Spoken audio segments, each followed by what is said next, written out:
Bonjour tout le monde. Aujourd'hui, je vais vous présenter un deuxième outil qu'on utilise généralement dans les marchés financiers. C'est un outil qui est très intéressant et qu'on va utiliser souvent pour prendre nos positions et pour choisir des zones où on va s'intéresser le plus à prendre des positions. Donc cet outil s'appelle le Volume Profile. On va voir c'est quoi le Volume Profile, c'est quoi la différence avec le volume, c'est quoi sa différence avec le volume et comment on va l'utiliser. Donc, prenons au premier temps l'affichage du volume basique.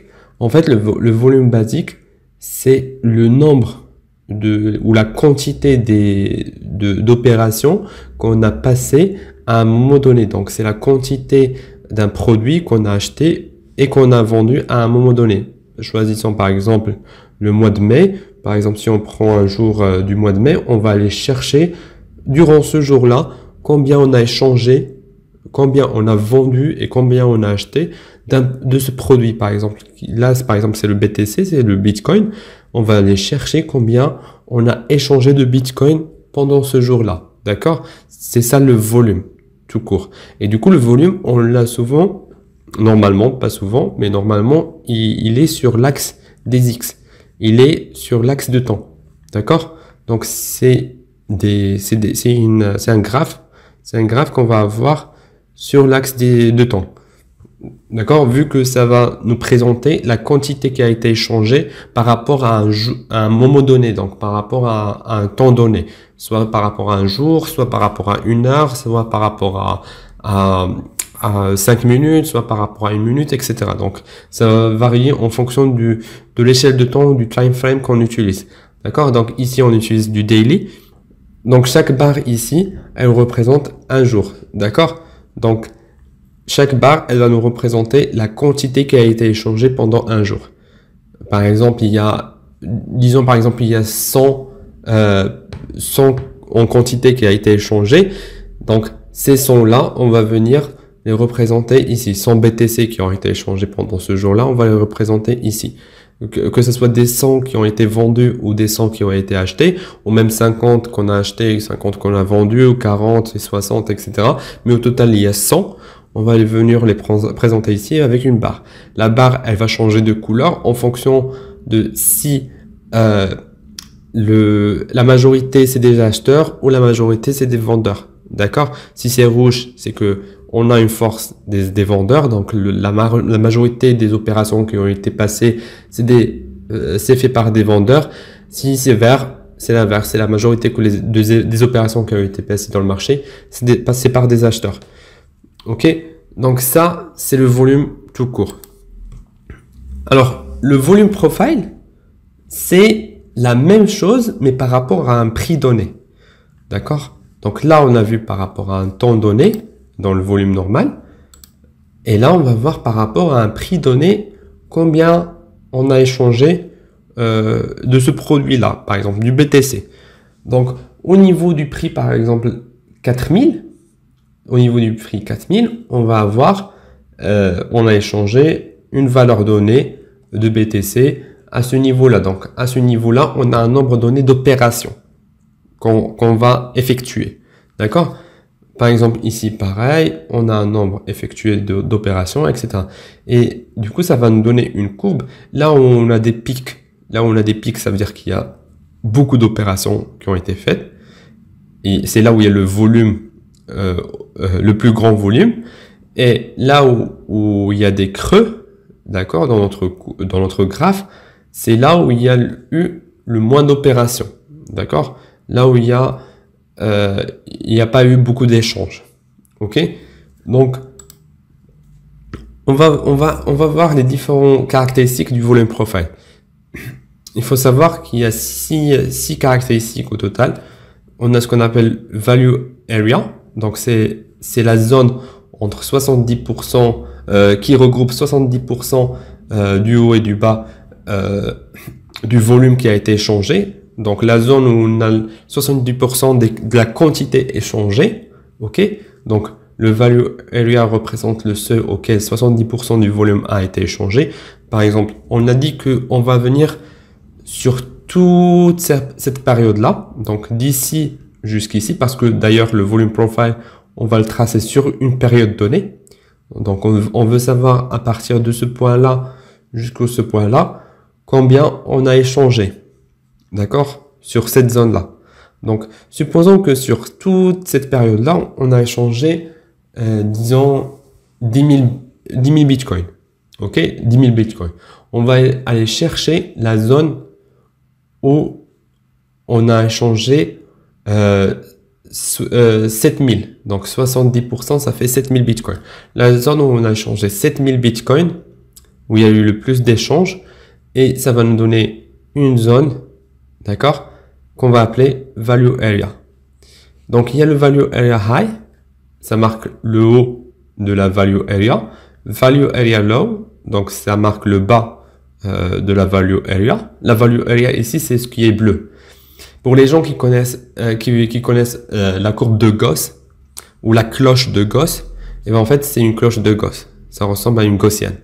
Donc en général en mathématiques, on avait l'écart type, on avait delta ou sigma avec l'écart type, etc. C'est la même chose. C'est la même notion. Donc on va chercher la zone où il y a 70%.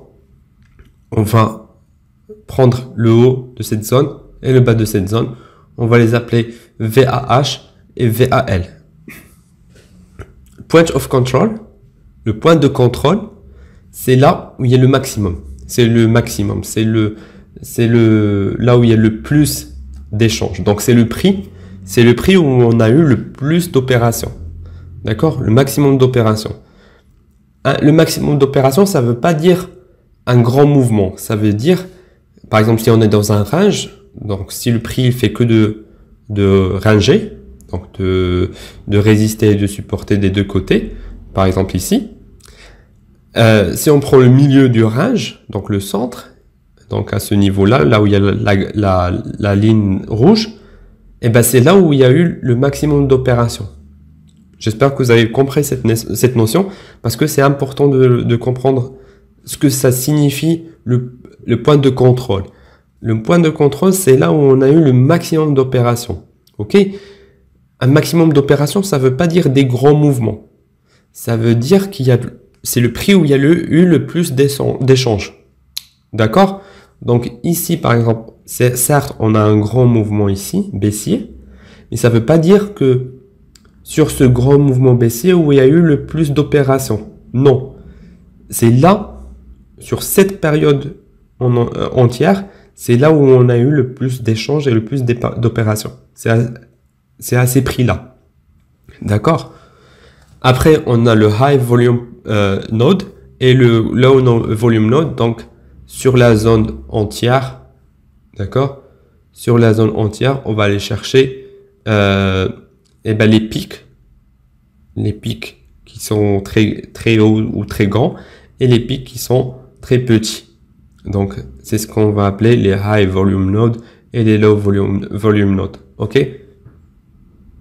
Après, on va voir qu'on peut s'intéresser aussi à la zone qui est en dehors de la Value Area. Ça, on va voir par la suite. Donc là, on va tracer par exemple un volume profile mensuel. Donc, le volume profile mensuel là, il va nous dire... on va le tracer du début du mois jusqu'à la fin du mois, d'accord? Et on va s'intéresser aux différents trucs. Donc, par exemple, le POC du mois précédent ici, il va agir comme une résistance pour le mois prochain. Donc là, le POC, c'est ce qui est en rouge, la ligne en rouge. Après, elle va agir comme une résistance pour le mois prochain. Donc, on voit ici que le mois prochain, on a touché le POC du mois précédent et on a rejeté. OK? Le VAL du mois précédent ne parvient pas à être accepté. Ok, donc ici, on a cassé le VAL à ce niveau-là. Donc, on l'a cassé, on l'a pas respecté, mais après, on est revenu. Donc, vous allez voir que tout ce qu'on a vu ici, en fait, les différentes zones, etc., ils vont par la suite jouer des rôles de résistance et de support. Ok, c'est des zones où on a le maximum d'échanges, c'est un prix qui intéresse les acheteurs et les vendeurs. Ils vont se dire, ok, à ce prix-là, on est intéressé. On va vendre beaucoup, on va acheter beaucoup. D'accord? Donc, à ce prix-là, c'est là où, donc, ce prix-là qui est ici à 20 700, c'est à ce niveau-là où les acheteurs, ils vont s'intéresser, ils vont dire, OK, on va acheter. Ou c'est à ce prix-là où les vendeurs, ils vont s'intéresser, ils vont dire, OK, on va vendre. D'accord? Pareil, le VAH et le VAL, c'est des zones qui vont limiter les zones d'échange. Donc, ils vont dire, on va se dire, OK, c'est là où on a 70% des échanges. Donc, ça veut dire que le prix, il a des difficultés à sortir de cette zone. D'accord? Le prix, il va avoir des difficultés à sortir de cette zone. Donc, ça va jouer un rôle de support et de résistance. Donc là, c'est juste pour vous dire que on va tracer un volume profile par période, sur une période par exemple ici d'un mois, et on va s'intéresser au mois précédent. Donc, on va s'intéresser aux différentes caractéristiques des mois précédents. On va par exemple ici regarder le POC, on va dire qu'il a joué le rôle d'une résistance. Le POC ici, par exemple, on va dire que le POC de ce mois, il a joué un rôle de support ici, etc. D'accord? Donc, tout ça, on va le voir. Par exemple, là, le VH, il va jouer le rôle d'une résistance. OK? Le VAL, il va jouer un rôle de support, etc.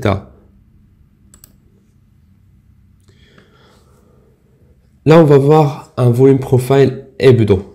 Hebdo, ça veut dire par semaine. Donc, sur chaque semaine, on va venir tracer notre volume profile. OK? On va voir, par exemple, que une fois qu'on va quitter, c'est ce que je disais tout à l'heure, une fois qu'on va quitter la zone des 70%, donc comment ça s'appelle? Le VA, donc la value area. Une fois qu'on va quitter la value area, on aura tendance à revenir dans la value area.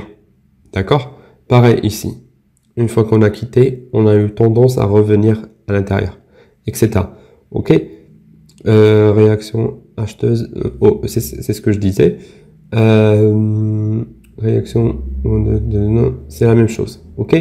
Donc, par exemple, ici, le POC de la semaine précédente, OK? Il a joué le rôle d'une résistance. Et le POC, du coup, de la semaine précédente, comme j'ai dit, il a joué le rôle d'une résistance. Et une fois qu'on l'a cassé, donc une fois qu'on l'a cassé ici, après, il a joué le rôle d'un support.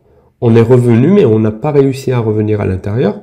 Donc, une fois qu'on l'a cassé, on a dit qu'une résistance, elle se transforme en support. Donc là, il a joué le rôle d'un support. Et après, on a eu une impulsion vers le haut. OK? C'est ce qui est écrit ici, rebond parfait, nanana, sur le VAH. Alors, un cas d'utilisation souvent oublié de volume profile, le canal. Vous pouvez également définir vous-même la période de temps que vous voulez observer. Ainsi, il peut être pertinent de l'utiliser quand nous sommes en période de range, comme ici en janvier, de janvier à mai 2022. Donc, c'est ce que je disais au début.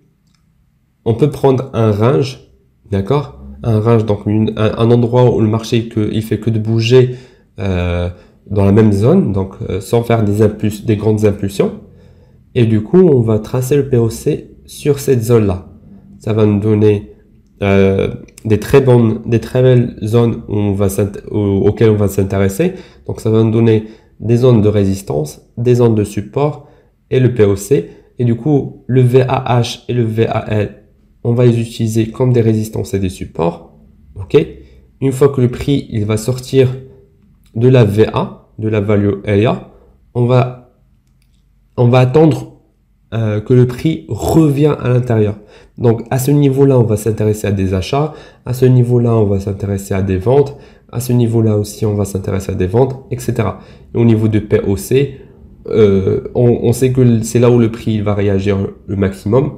Donc ici, on voit que le prix il résiste au niveau des POC. On voit ici qu'on a cassé le VAH. On n'est pas revenu à l'intérieur. Donc, on a eu une impulsion vers le bas. OK? Ouais, c'est juste l'exemple des positions qu'on peut prendre. Donc, sur ce canal, les positions qu'on pouvait prendre. Donc, ici, le rejet sur le VAH. OK? le rejet sur le VAL. Ici, par exemple, on va dire, ici, il y a eu un rejet sur le VAL parce qu'on a cassé le VH, on l'a cassé et on est revenu, on a fait un rejet, donc on va rentrer en achat. Et c'est une position perdante, d'accord? Ça, c'est une position gagnante, gagnante, perdante, gagnante, ok? Alors, comme dit précédemment, le volume profile est pertinent sur toutes les périodes de temps. Ainsi, vous pouvez l'utiliser en journalier, de la même manière qu'en weekly ou monthly. Les réintégrations de la value area offrent souvent une très belle opportunité, mais il y a quelque chose encore plus intéressant que le volume profile journalier, les NPOC. Alors, ça s'appelle les Naked Point of Control. Naked Point of Control, ça veut dire que c'est les points de contrôle nus. Nus, ça veut dire qu'on n'est pas revenu les toucher. Ok? Donc, pourquoi c'est intéressant? Parce que c'est des zones où il y a eu beaucoup d'échanges. Et du coup, on va voir si des zones, si on ne revient pas vers ces zones, par exemple, si on va venir tracer le volume profile de chaque jour, on a eu beaucoup d'échanges ici. D'accord? Après, on a cassé, on est descendu vers le bas. On est allé chercher cette zone-là. D'accord? Donc, à ce niveau-là, on a laissé beaucoup de liquidité. C'est ce qu'on va appeler par la suite la liquidité. On a ici où il y a eu beaucoup d'échanges, il y a eu beaucoup de personnes qui sont rentrées en position. D'accord? Surtout que ici, il y aura beaucoup de personnes qui sont rentrées en vente. C'est pour ça que le prix, il a baissé. Donc, on a laissé beaucoup de liquidité, on a laissé beaucoup d'échanges ici. Donc, le prix, il va avoir tendance à revenir rééquilibré. Ok? Donc, ces POC ou ces points of control, ces points de contrôle, donc les lignes rouges, on va aller chercher les naked, les nus qu'on n'a pas touché des jours précédents. Donc ici, par exemple, ça, on va aller chercher son POC, ça, on va aller chercher son POC, etc. Pareil, ici, on va chercher le POC, etc. Donc aujourd'hui, supposons que ça, c'est aujourd'hui. On voit que le prix, ici, il est revenu toucher ce POC. Donc le POC d'hier, du jour précédent. Donc il l'a touché, il a fait un rejet. Donc ici, on peut rentrer en achat. Donc ça sera intéressant de rentrer en achat. Bien sûr, tout ce qu'on a dit sur les indicateurs et sur les outils, que ce soit le Fibonacci ou le volume profile, c'est à utiliser avec les autres notions de market structure, donc de la structure du marché, etc. D'accord? Donc ici, on peut avoir une position d'achat. Pareil, vous allez voir qu'on est revenu jusqu'au POC du jour d'avant. Ok? Le POC de ce jour-là. Donc, on est revenu jusqu'à ce POC et on a fait un rejet à ce niveau-là. Donc, ici, on a un potentiel de baisse. Donc, on peut s'intéresser à une vente à ce niveau-là. Ok? Donc, les POC naked ou les naked point of control, on va s'intéresser à ces zones et on va les utiliser comme des résistances et des supports. Ok? C'est des zones où on peut avoir des renversements de tendance. Par exemple, si on va venir viser ce POC qui est là, d'accord, le POC de ce jour-là, donc la ligne rouge qui est là, si on vient la viser, au moment où on va la toucher, s'il y a un petit rejet ou s'il y a un rejet, et il faut le prendre dans le contexte, donc le rejet tout seul, il suffit pas pour dire que le marché il va monter, le prix il va monter, il faut prendre dans le contexte, il faut voir s'il y a une zone avec le Fibonacci, si c'est une zone où il y a eu déjà une cassure, s'il y a une résistance, etc. D'accord? Si on est dans une structure haussière, etc. Sur le long terme, etc. D'accord? Donc, ici, une fois qu'on a touché, et il y a un rejet, on peut se dire, on peut s'attendre à une hausse des prix. D'accord? On peut rentrer en achat ici. Ok? Dernièrement, il y a un POC, pas un POC, un volume profile que moi je préfère pas utiliser et que j'aime pas trop. C'est un volume profile qui va venir s'adapter à la figure ou à la courbe qu'on a sur notre écran. Donc si on dézoome et on zoome, si on zoome par exemple, il va prendre ces jours-là. Si on dézoome, il va s'adapter en fait en termes de temps. Donc il va prendre il va calculer le volume sur les différents prix qu'on a. Donc, sur les différents jours qu'on a. OK? Donc, par exemple, là, on a vu sur du journalier. Lui, en fait, il va calculer le volume sur tout ce qu'on a affiché. D'ici, de ce point-là, jusqu'à ce point-là. D'accord? Donc, il va prendre de ce prix-là jusqu'à ce prix-là. Il va calculer le volume sur tout ce qu'on affiche sur notre écran. Et il va l'afficher, d'accord? Il va nous donner le POC ici. Et il va nous donner la value area. Donc, c'est ce qui est en gris foncé. OK? Donc, en fait, c'est la même chose, c'est la même courbe. Si vous regardez, c'est la même courbe. C'est juste que c'est là où vous voyez très bien l'utilité d'utiliser vraiment un volume profile par jour. Parce que là, on peut le voir un petit peu, mais c'est pas si clair que ça. OK? C'est pas très clair. Donc, là, on va passer à la partie pratique. On va aller voir le gold. Moi, j'aime bien utiliser le volume profile sur le gold, sur l'or. C'est un marché où c'est intéressant de l'utiliser, surtout ces derniers moments, à partir de début de l'année 2024. Et du coup, le volume profile, vous allez le trouver normalement, si je me trompe pas, ici. Profil de volume à gamme fixe. OK? Donc, on va s'intéresser. Ici, on voit bien que en 2024, on a fait que un range. Donc, le prix, il faisait que de ranger, de bouger à peu près au même endroit, au même niveau. D'accord? À part l'impulsion qu'on a eu ce dernier mois, celle-là, le prix, il a fait que de bouger au même niveau. Donc, on va s'intéresser à ce range. Et on va aller voir, par exemple, en février, par exemple, ou même au début de l'année. On va aller voir les zones qui peuvent nous intéresser. Donc, on va tracer on va tracer le fixed volume profile sur les jours. Donc, de minuit jusqu'à minuit. OK? Pareil. De minuit. Donc, j'ai pas préparé ça, je le fais vraiment avec vous pour vraiment comprendre comment on peut utiliser, etc. Donc, de minuit jusqu'à minuit. Je vais quand même passer sur 15 minutes pour qu'on puisse le voir.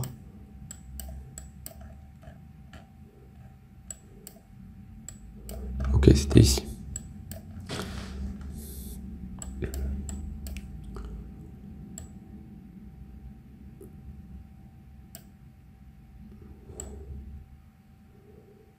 Ok. Pareil ici, ouais, jusqu'à minuit. Ici aussi, je vais le tracer de minuit jusqu'à minuit.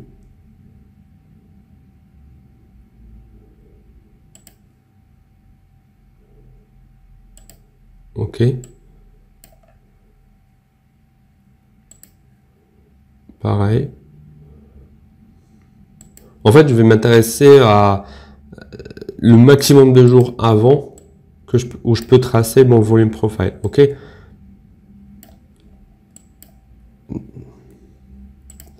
Donc, je pense que là, ça va suffire. Donc là, de minuit jusqu'à minuit, etc. Ok. Et du coup, supposons que on est le 25. On est le 25 et je dois m'intéresser à ce qui peut se passer. Je vais rajouter quand même le 16.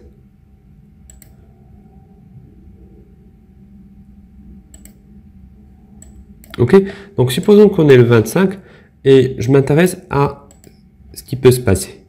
Donc là, on va aller voir par exemple que le 25, le prix, qu'est-ce qu'il a fait? Déjà, il a rejeté sur le VAH du jour d'avant, donc non, plutôt supposons qu'on est au 24. Du coup, le 24, le prix, il a rejeté sur le VAH du jour d'avant, donc le 23, ici. Ok, on a eu un rejet au niveau du VAH. Là, on a eu un rejet. Donc, si on trace une ligne sur le POC, ok, donc ce POC, il est naked ou virgin. On peut l'appeler naked ou virgin, donc soit vierge, soit nu. Ça veut dire qu'il n'a pas été touché. Donc, ce POC, ils peuvent nous intéresser. On voit bien qu'on a eu un rejet donc, sur le marché ici. On va le combiner avec cette zone de résistance, de support, pardon. Donc, cette zone de support, plus le rejet. Là, on a une très belle position d'achat. OK? À ce niveau-là. Donc, on peut se positionner en achat. Ici, par exemple. Avec un stop loss juste ici. Et un take profit où on va aller viser le sommet qu'on avait ici. D'accord? Donc là, il y a eu sûrement des news. Donc, c'est pour ça qu'on a eu cette baisse-là. On a eu des nouvelles, des bilans économiques. Après, on peut voir que là, on avait une zone de résistance. Donc, on peut se dire, bah, le prix, il peut chuter à n'importe quel moment en touchant cette zone de résistance. OK? Sachant qu'on avait un POC dans cette zone-là, etc. Donc, on a eu on a une pression de vendeurs à ce niveau-là, que ce soit avec le imbalance qu'on a ici, donc le fair value gap qu'on a ici, ou le bloc d'ordre qu'on a ici, d'accord? Que ce soit avec cette zone de résistance, donc avec les différents order blocks, on va voir ça par la suite, les blocs d'ordre qu'on a ici, donc ici et ici. Et du coup, une fois qu'on a eu cette chute, on voit bien que on est descendu jusqu'au POC de ce jour-là. Donc, du 18 janvier. Donc, pour prendre les positions sur le 24 ou le 25 janvier, que ce soit le 24 ou le 25, parce qu'en vrai, on a eu cette impulsion, donc première impulsion, et après, on a eu la deuxième impulsion ici. OK? Donc, que ce soit pour le 24 ou le 25, les deux, ils ont touché quoi? Le POC du 18. Donc, pour les gens qui vont se dire, ah ben non, moi j'utilise que les 2 derniers jours ou les 3 derniers jours. Non, il faut toucher, il faut essayer de viser les volumes profile des jours qui sont le plus proches de notre prix. Donc, ici, on est à cette zone-là, donc cette zone de prix. On est dans cette zone de prix. OK? On va aller chercher, on va aller chercher les jours qui ont touché cette zone de prix. Donc, les jours qui ont touché cette zone de prix, on va voir leur POC. Donc, on a celui-là. On a ce jour-là qui fait bien partie de cette zone de prix qui est en rouge. D'accord? Donc, on a ce POC là. Et par la suite, on va le tracer en ligne, comme ça. Et on va venir attendre un rejet sur ce POC. Donc là, par exemple, il y en a qui vont rentrer en achat ici.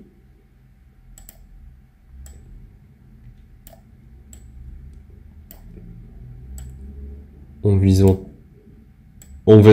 même ce sommet-là, c'est déjà suffisant. Donc ce sommet qu'on a ici, on peut le viser directement. Sinon, il y en a qui vont entrer en achat le lendemain, donc vers 14h30. Ils vont rentrer en achat après ce rejet, donc à ce rejet-là, en achat. Et ils vont viser soit ce sommet, même si c'est pas assez parce qu'on l'a déjà touché, mais il y en a qui vont viser par exemple ce gap qui est là. Le gap en fait c'est ce déséquilibre qui est là, qu'on a laissé vide. Donc il y a des gens qui vont viser par exemple ce gap. Et du coup, là, par exemple, on l'a touché. OK? Même après, on l'a touché, on a visé même ce sommet qui est là, etc. Donc, il y en a même qui vont aller viser le sommet qui est là. Ok? Donc ça reste un exemple d'utilisation du volume profile. Après, vous pouvez l'utiliser sur du mensuel, sur du hebdomadaire, etc. Moi, je préfère l'utilisation journalière parce qu'on va essayer de prendre des positions. Après, ça n'empêche pas, par exemple, de prendre tout le range qui est là, ok, et de tracer aussi son volume profile. Donc, par exemple, je prends, moi, je veux dire d'ici, par exemple, de ce jour-là, ok, de ce jour-là, par exemple, jusqu'à jusqu'au autre jour où on s'est intéressé. Ok, on s'est intéressé, donc jusqu'au 24. Ok, et donc je vais aller voir où est-ce que le prix il peut réagir. D'accord, il a un potentiel de réagir. Ça match pas toujours avec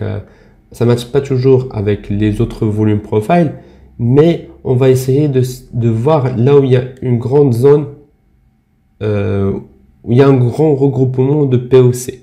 D'accord, on va voir là où il y a un grand regroupement de POC, c'est une zone très très intéressante. Ça veut dire que c'est une zone où on va avoir beaucoup d'échanges. Et c'est une zone où on peut avoir des grands mouvements. Ok?